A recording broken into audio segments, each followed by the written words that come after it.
सुना गीत में कि इस पाप की दुनिया से और कहीं ले चल। अभी कहाँ चले? ठिकाने का भी तो मालूम होना चाहिए ना कि और कहाँ चलने का है। ये तो हो गई पाप की दुनिया। इस दुनिया को ही कहेंगे पाप की दुनिया। पाप की दुनिया कोई और नहीं है, जिसमें अभी है इसको कहा ही जाएगा पाप की दुनिया। पाप से ही दुख होता है, इसीलिए इसको कहा ही जाएगा दुख की दुनिया, अशांति की दुनिया।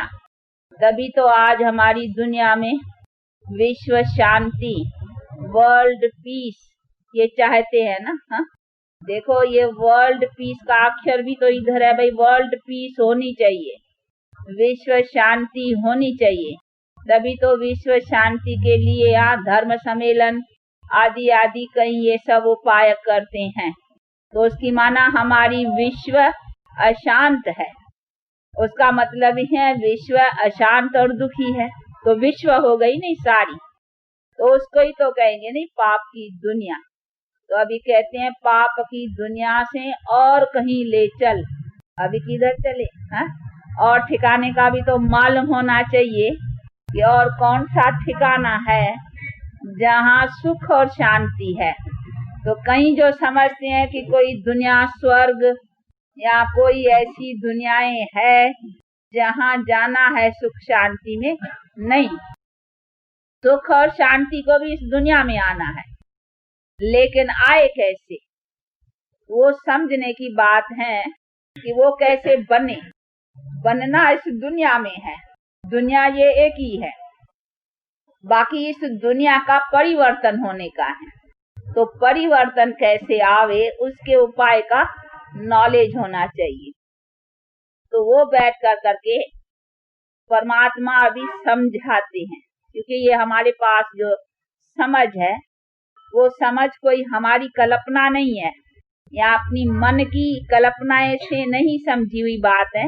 ये तो जो जानी जाननहार सर्व समर्थ, जिसको निराकार परमपिता परमात्मा कहा जाता है और जिसको ही ज्ञान का सागर कहा जाता है, वो बैठ कर करके अभी समझा रहे हैं।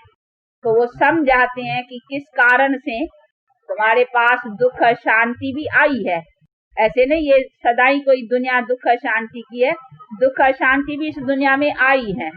अभी फिर आई चीज को फिर लौटाओ, अभी उसको कैसे लौटाओ, फिर सुख शांति को लाओ, उसका बैठ करके उपाय समझाते हैं कि ये हुआ है तुम्हारे पाप कर्म से।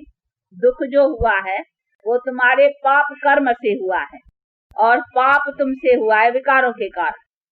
अभी विकारों को नष्ट करो तो पाप होना बंद हो जाएगा, और पाप न होने से फिर दुख नहीं होगा।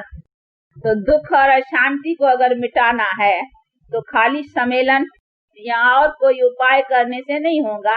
जब तक इन विकारों को नाश नहीं किया गया है तब तक हमारे पाप कर्म बंद नहीं होंगे, और जब तक वो हमारे पाप कर्म बंद नहीं हुए हैं तब तक हमारे पास सुख नहीं हो सकता है।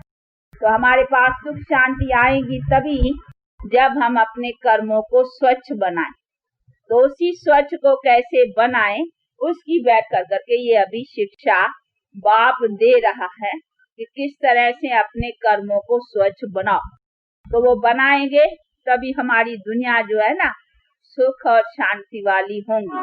तो अभी ये जो गीत में सुना ना ले चल, तो ले चलने का है कि अभी ये पाप की दुनिया से अथवा दुख से तो सब थके है ना। देखो थके है ना, कि थके नहीं हो कि पसंद है दुनिया ये बहुत थके हैं।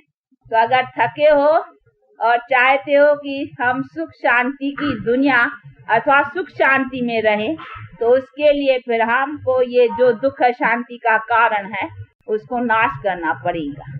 इसीलिए कहता है परमात्मा भी अभी हमको मेरे को उसमें मदद करो, क्योंकि तुम्हारे कर्म के भ्रष्ट होने के कारण ही तो दुख शांति हुआ है ना। तो अगर तुम सुख शांति चाहते हो तो फिर अपने कर्मों को बदलाओ अभी। तो अभी उसमें फिर वो पुरुषार्थ करने का है ना, और उसी पुरुषार्थ करने के लिए कोई भी ऐसी डिफिकल्ट बात नहीं है। उसके लिए कोई साधन करना है, कोई क्रियाएं हैं, या कोई उसके लिए कुछ ऐसी बातें हैं जो हम कर न पा सके, ऐसी कोई भी बात नहीं है। सिर्फ थोड़ा समझना है कि हम जो भी सारा दिन अपने कर्म करते हैं, उसी कर्मों को 5 विकारों के संग से न करें, उससे अपने को बचाते रहना है। इसीलिए अपने को सच सच वैष्णु रखना है, तो विकारों से वैष्णु रखने का है। वो कई वैष्णु रहते हैं ना, वो समझते हैं हम वैष्णु कुल के हैं, वो समझते हमारा कोई को कपड़ा न छुए, हम किसी ऐसा न हो, या कोई समझते हैं कि हाँ हम खान पान के वैष्णु हैं। परंतु वो तो ठीक, परंतु साथ जब तक विकारों का वैष्णुपन अर्थात विकारों को आत्मा छुए नहीं, ऐसा अपना परहेज रखने की, तो वो परहेजी हमको जो है ना वो ऊंचा उठाएंगे। इसीलिए अपना अभी पुरुषार्थ है विकारों से वैष्णु अथवा विकारों का व्रत। वो जो व्रत भी रखते हैं ना, तो हमको सच सच व्रत किसका रखने का है? विकारों का। ये 5 ही विकार हैं जिसी से ही हम दुख उठाते हैं। इसीलिए अभी विकारों का व्रत, विकारों से वैष्णु, क्योंकि आत्मा को विकारों ने ही मैला बनाया है। तो वो मैल जो चढ़ी है वो विकारों की चढ़ी है, नहीं बाकी और कोई चीज की मैल थोड़ी है, ये विकारों की।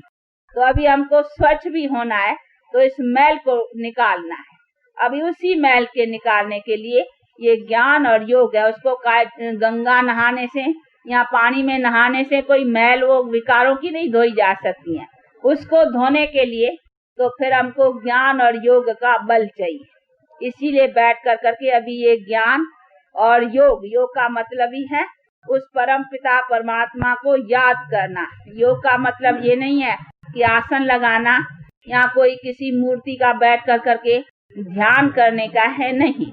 ये है हमको चलते फिरते खाते पीते उस परम पिता परमात्मा की याद रखनी। परंतु वो भी याद तभी हो सकेगी जब पहले पहले उनका परिचय होना चाहिए। पहली तो बात ये समझने की कि परमात्मा क्या है, क्योंकि परमात्मा कई जो समझते हैं कि सभी जो रूप है वो परमात्मा के हैं, परंतु नहीं। परमात्मा जिसको निराकार कहा जाता है, उस निराकार का भी ज्ञान होना चाहिए कि निराकार परमात्मा कौन सी चीज है। तो निराकार परमात्मा कौन सी चीज है, वो तो हमारी पास इस भारत में उसकी प्रतिमा की भी मान्यता है, जिसको शिवलिंग कहा जाता है। पर तो कई इस शिवलिंग के प्रतिमा का भी अर्थ नहीं समझते हैं। वो तो समझते हैं शिव और शंकर जो है ना वो एक ही है। वो जो आकार का भी देखते हैं ना, वो जटाएं बटाएं सांप वाम परा हुआ होता है, मूर्ति दिखलाती हैं। परंतु वास्तव कर करके परमात्मा जिसको कहा जाता है वो उस निराकार को, जो शिवलिंग की प्रतिमा है। आप लोगों ने देखा होगा वो रामेश्वर का भी एक मूर्ति दिखलाती हैं। यहाँ कई मूर्तियों में ऐसा भी है कि सभी देवताएं जो है ना वो शिवलिंग के आगे हाथ जोड़ कर करके खड़े हैं। उसमें कृष्ण, राम आदि सब, ब्रह्मा विष्णु शंकर सभी देवताएं आ जाते हैं जो शिवलिंग की बैठ कर करके मान्यता करते हैं। तो उससे सिद्ध होता है कि सभी देवताओं के भी ऊपर वो निराकार परम पिता परमात्मा है, जिसी का मान्यता देवताएं भी करती हैं। तो ये समझने की बातें हैं कि हमारा परम पूज्य परम पिता जिसको कहा जाता है वो सब का पिता, देवताओं का भी पिता उसी निराकार परमात्मा को कहेंगे। तो वो जो शिवलिंग की प्रतिमा है असल में ये यादगार है उसी निराकार परमात्मा की। तो निराकार परमात्मा जिसको ज्योतिर्लिंगम कहा जाता है अथवा ज्योति रूप, परंतु वो लिंगाकारी को या स्टॉल लाइक बिंदियां है तो एकदम छोटी सी। तो ये सभी चीजें समझने की कि उसी निराकार परम पिता परमात्मा, जो हम आत्मा भी वैसे निराकार हैं। आत्मा को भी तो इस आंखों से नहीं देखा जाता है ना, ये तो शरीर है जो इस आंखों से देखा जाता है, लेकिन आत्मा को तो इस आंखों से नहीं देखा जाता है, तो उसको भी निराकार कहेंगे। निराकार का मतलब ये नहीं है कि उसका कोई आकार नहीं है। कई ऐसे समझते हैं कि उसका कोई शेप, कोई आकार कुछ है ही नहीं उनका, परंतु नहीं, निराकार का मतलब ही है कि हाँ ये मनुष्य जैसा उसका शेप या शक्ल नहीं है, बाकी उनका अपना आकार अथवा ज्योति रूप निराकार जिसको कहा जाता है वो है तो जरूर ना। ऐसे बिना आकार या बिना कोई यहाँ रूप के कोई चीज है ही नहीं। ये जो आवाज है ना हम बोलते हैं तो इसका भी रूप है। अगर इसका रूप नहीं होता ना तो लंदन में बोलते हैं, गीत गाते हैं हम रेडियो के जरिए, यहाँ जो सुनते हैं तो नहीं तो सुन नहीं सके। तो उनका भी रूप है जिसको अंग्रेजी में वेव्स कहते हैं। तभी तो वो इंस्ट्रूमेंट के जरिए उसको कैच कर सकते हैं। नहीं वहां बोलते हैं वो आवाज को कैच करते हैं, तो आवाज का भी तो रूप है ना, पर तो आवाज का इस आंखों से दिखाई नहीं पड़ता। अभी हम बोल रहे हैं, ये क्या चीज आवाज है जो आपके कानों तक आ रहा है, आप देखते हो उस आंखों से। तो इस आंखों से तो इस दुनिया की भी कई चीजें नहीं देखी जा सकती हैं। तो उसका मतलब ये नहीं है उसका कोई रूप ही नहीं है, रूप है, लेकिन इस नजर से वो बड़ा सूक्ष्म है, इसीलिए इस आंखों से नहीं देखी जा सकती है। परंतु हाँ, वो परमात्मा तो और ही सूक्ष्म चीज है ना, इसीलिए इस आंखों से भले नहीं देखी जाती हैं, दिव्य दृष्टि से देख भी सकते हैं, परंतु वो दिव्य दृष्टि से देखा ना, परंतु उस चीज का ज्ञान होना चाहिए। तो ये चीजें समझने की, जिसको परमात्मा कहा जाता है, निराकार, और जिसकी यादगार हमारे भारत में मानी पूजी भी जाती है, परंतु कई इस बात को जानते नहीं है कि ये किसकी मान्यता है। वो राम का, रामेश्वर का भी चित्र है, तो राम भी देखो उसको बैठ कर करके उनका पूजन कर रहा है, तो उसका मतलब है उसके भी ऊपर कोई है ना। तो ये है वो अथॉरिटी सर्वशक्तिवान परमपिता परमात्मा की, जिसको ही परमात्मा कहा जाता है। तो अभी ये समझना है, तो उनको भी यथार्थ रीत से समझ करके उसके साथ भी हमारा कौन सा रिलेशन है। जैसे हर एक, देखो हम लौकिक रीति से, लौकिक का मतलब है जो जन्म देने वाले माता पिता हैं, तो हाँ उनका अपने बच्चे कह कर करके उनको पिता कहते हैं, क्योंकि उसने उसको पैदा किया है। तो ये भी समझने की बात है कि आत्मा का जो पिता है वो उसी परम पिता परमात्मा को कहेंगे। इसी हिसाब से हर एक के दो बाप है, एक शरीर का पिता जिसको हर एक ने अपने अपने पिता से जन्म लिया है, और दूसरा है आत्मा का पिता। तो अभी उसी पिता से भी रिलेशन होना चाहिए, जिसी से ही हमारे सदा सुख के प्राप्ति का कनेक्शन है। तो अभी उसी बाप से कैसे रिलेशन, तो रिलेशन कहो या कनेक्शन कहो या योग कहो, बात एक ही है, परंतु वो योग कोई ऐसी दूसरी चीज नहीं है, उसको याद रखने का है। इसीलिए हम योग अक्षर को निकाल कर करके अगर याद अक्षर कहें तो और अच्छा, सिंपल है। नहीं तो योग से कहीं समझते हैं तो योग शायद कोई आसन लगाना है, या कोई ऐसा हठ योग या प्राणायाम या कहीं ऐसी बातें, क्योंकि योग आश्रम और बहुत योग के नाम पर बहुत स्कूल और ये सभी चीजें खोली हुई है ना, इसीलिए कहीं समझते हैं तो योग शायद कोई ऐसी बड़ी चीज है, परंतु वास्तव करके योग का मीनिंग है याद, और याद का मतलब ही है, जैसे आप देखो कॉमन भी किसी का किसी प्रति लगन होती है, प्रेम होता है, तो देखो वो याद आती है ना चीज, तो ये हमको उसको याद रखने का है, चलते फिरते खाते पीते। वास्तव करके योग इतनी इजी चीज है, याद के लिए क्या बैठ करके कोई आसन थोड़ी, लेकिन इसको याद रखना होता है, तो आसन लगा के बैठना थोड़ी होता है। यहाँ कोई याद के लिए कोई हठ योग, यहाँ कोई प्राण नहीं, याद जिसकी होती है, जिसके तरफ लगन होती है, काम भी करो लेकिन उसकी लगन उधर चली जाएंगी। तो ये है उसको याद रखने की बात, परंतु वो याद आवे कैसी, ऐसी लगन बैठे कैसे, उसके लिए इन बातों को समझना है कि उनका और मेरा क्या कनेक्शन है। तो वो कनेक्शन को जब समझेंगे, उसके रिलेशन को समझेंगे, और उससे वो बैठेगा कि वो हमारे को क्या देने वाला है, उससे हमें क्या प्राप्त करना है, तो फिर हाँ उनके तरफ हमारी लगन बढ़ेगी और उसी आधार पर उस चीज की याद रहेंगी। तो ये सभी चीजों को समझना है, और उसी याद रखने का भी क्या कारण है, क्यों हम उसको याद रखते हैं, उसका भी फरमान है, गीता में भी कहा है नहीं, मन मना भव, निरंतर मुझे याद करो। उसने भी कहा है स्वयं परमात्मा ने कि मुझे याद करो। क्यों कहा है कि मुझे याद करो, क्योंकि मुझे याद करने से तुमको वो शक्ति मिलेगी, वो बल मिलेगा, जो तुम्हारे पर पापों का बोझ है वो तुम्हारे पाप दगद होंगे। ये गीता के भी वर्षन्स हैं कि मुझे याद करने से तुम्हारे पाप दगद होंगे, अर्थात नाश होंगे। तो पापों को नाश करने के लिए उसको याद रखने का है। तो इसीलिए बाप कहते हैं कि अभी ये एक तो मुझे जानो, समझो मेरा परिचय, मैं क्या हूँ, और फिर मुझे याद रखो, तो उससे तुम्हारे पाप भी नाश होंगे और तुम अपने कर्मों में श्रेष्ठ भी रहेंगे, दूसरा पर पवित्र भी रहो। इसीलिए है कि बी होली एंड बी योगी, अर्थात अपने को पवित्र भी रखो। पवित्र का मतलब ही है 5 विकारों से कोई कर्म मत करो, तो उनको कहेंगे बी होली एंड बी योगी। तो मुझे याद करो, तो उससे क्या होगा कि याद करने से जो पहले किए हुए विकर्म है, अर्थात पाप का बोझा है, वो भी तुम्हारा नाश होगा। क्योंकि हमारे जीवन में 2 कर्मों का चलता है, एक जो किया है वो पाते हैं, दूसरा फिर बनाते भी जाते हैं जो पाना है। इसीलिए एक कर्म किया हुआ नतीजे में आ रहा है, दूसरा नतीजा बना रहे हैं। तो हमको दोनों तरफ को संभालना है। जो किया है वो भी अच्छा नहीं किया है, क्योंकि हम पाप कर्म करते ही आए हैं, तो वो भी तो हमारे सिर पर बोझा है ना। अभी दूसरा फिर हमको कर्म अपने स्वच्छ बनाने हैं, जिससे हमारे कोई कर्म ऐसे न बने जो हमारा कोई कर्म का खाता उल्टा जमा हो जाए। इसीलिए उसमें भी हमको खबरदार रहने का है। तो एक है प्लस, हाँ, दूसरी है माइनस, समझा ना। तो मैथमेटिक्स का हिसाब होते है ना। तो एक है कर्म खाता जो हमको माइनस करना है, काटना है, अर्थात हमारे जो जोड़ा है वो उल्टा जोड़ा है। अभी दूसरा जो जोड़ते जा रहे हैं उसमें संभालना है कि हमारा कोई बुरा खाता न जुटे। तो एक प्लस को संभालना है और एक माइनस करना है। तो अभी माइनस वो कैसे होवे, वो होगा बी योगी। याद करने से वो हमारा पिछला जो पापों का खाता है वो माइनस होगा, और बी होली यानी पवित्र रहने से फिर हमारा खाता जो है वो बुरा न बनेगा, क्योंकि विकारों के संग से हम कोई बुरा काम नहीं करेंगे। इसी से हमारा नतीजा ये होगा कि हमारे कर्म श्रेष्ठ रहेंगे।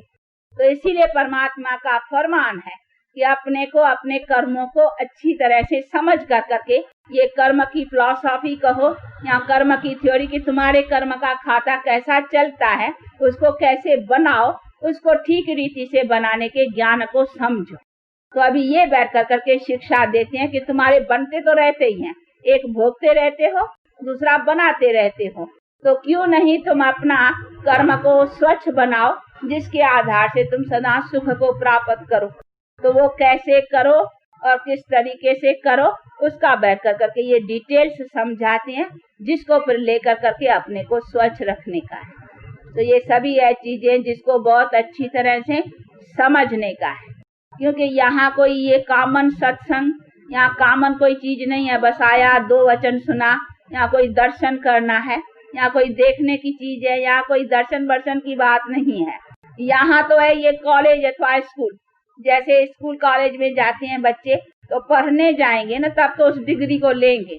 बाकी ऐसे नहीं है टीचर को देखने जाएंगे, हाँ, दर्शन करने जाएंगे, यहाँ देखेंगे, देखने से कोई डॉक्टर को देखने से कोई डॉक्टर थोड़ी हो जाएगा, हाँ। तो नहीं, पढ़ना होता है, नॉलेज को समझ कर करके उस डिग्री को तभी प्राप्त करेंगे। तो ये भी पढ़ाई है, ये भी समझने की बात है। बाकी खाली देखने से तो कुछ, हाँ, देखने के लिए तो भगवान भी सामने हो जाए ना। तो भगवान में देखो, अर्जुन के सामने भगवान था ना गीता में, हाँ, गीता का जो ये बनाया हुआ है, तो उसके देखो अर्जुन के सामने भगवान था, लेकिन सामने होते भी फिर उसको ज्ञान देना पड़ा ना, भगवान को भी डायरेक्ट ज्ञान देना पड़ा, समझाना पड़ा। तब तो देखो सर्वशास्त्र शिरोमणि गीता, वो शास्त्र गीता जो बनी है वो वर्षन्स की बनी है ना, तो भगवान को भी वर्षन्स बोलना पड़ा ना, समझाना पड़ा। बाकी ऐसे नहीं अपने दर्शन से कहा तेरा बेड़ा पार है, नहीं, वो तो सारा सामने खड़ा था, खड़ा होते भी फिर भी उसको ज्ञान देना पड़ा ना। तो ज्ञान बिना गत नहीं है, ऐसे नहीं कहा जाता है दर्शन बिना गत नहीं है, ज्ञान बिना।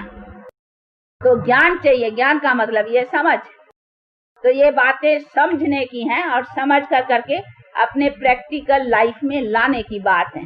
तो वो प्रैक्टिकल में कैसे लाएं और प्रैक्टिकल उसकी प्रैक्टिस कैसे करें, ये सभी सिखाया जाता है। यहाँ परिवार के परिवार है, ऐसे नहीं है कि बस नहीं, परिकुटुंब के कुटुंब है, फैमिलीज के फैमिलीज हैं, जो अपना स्त्री पति बाल बच्चे सब अपनी जीवन को घर गृहस्थ में रह कर करके, और कैसे अपने गृहस्थ को आश्रम अथवा गृहस्थ को धर्म कहा भी जाता है, नहीं, गृहस्थ धर्म, गृहस्थ आश्रम, लेकिन अभी आश्रम कहाँ है अभी धर्म कहाँ है। अभी तो अगर गृहस्थ को कहा जाए ना अधर्म तो कह सकते हैं, क्योंकि विकारों का है ना। तो ये चीजें समझने की कि हमारी जो प्राचीन गृहस्थ आश्रम की प्रवृत्ति थी वो कैसे बने, उसी चीज को बनाया जाता है। तो उसके लिए ये सभी बातें समझने की है, और समझ कर करके प्रैक्टिकल उसी चीज को कैसे लाना है लाइफ में, वो लाइफ बनाने की बातें हैं। बाकी यहाँ कोई कॉमन तरह से आया, 2 वचन सुना या कुछ देखा, उससे कोई लाभ की बातें इसी तरीके से नहीं है। ये है स्कूल, इसको इसीलिए इसको नाम ही है ईश्वरीय विश्वविद्यालय। देखो बाहर बोर्ड पर भी है ना, तो ये विद्यालय है, परंतु किसका?